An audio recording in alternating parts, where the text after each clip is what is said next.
It appears that they have proposed that anyone that would be operating a farm tractor will need to have a Class A commercial driver's license, which is a little bit different than what we have normally had in the past. In the past, we have been somewhat exempt from that permitting regulation that would normally fall to a commercial driver.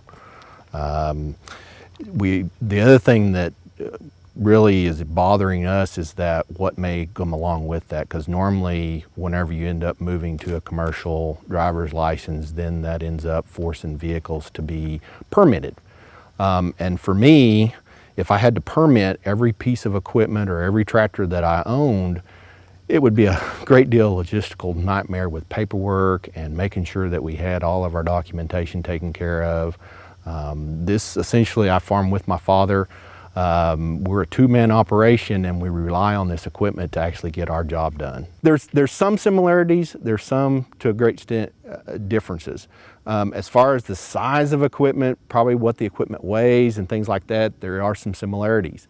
The actual instruments that we would use in the tractors, there are some similarities, but there's some great differences also. And then the other thing is, once we get to the field, there's very little resemblance to a big rig.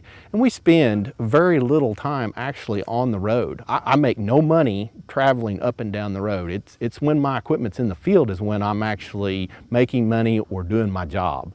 The transportation of that equipment to and from the field has little bearing on what I actually make net. The other thing is that there is the perception that if we were to follow this, then that brings on a new set of criteria where we may end up being inspected every year. And so how much time are we going to spend doing inspections? How much time are we going to spend doing paperwork before those inspections or after the inspections? And so I think once all those things are added up, I'm not too sure what kinds of effects it's really going to have on the business. We really do not have a clue as to what it may end up actually costing us. So once they actually get that figured out, it may be somewhat unbearable. And our margins are extremely tight as it is. As a general rule, American agriculture works on a volume basis.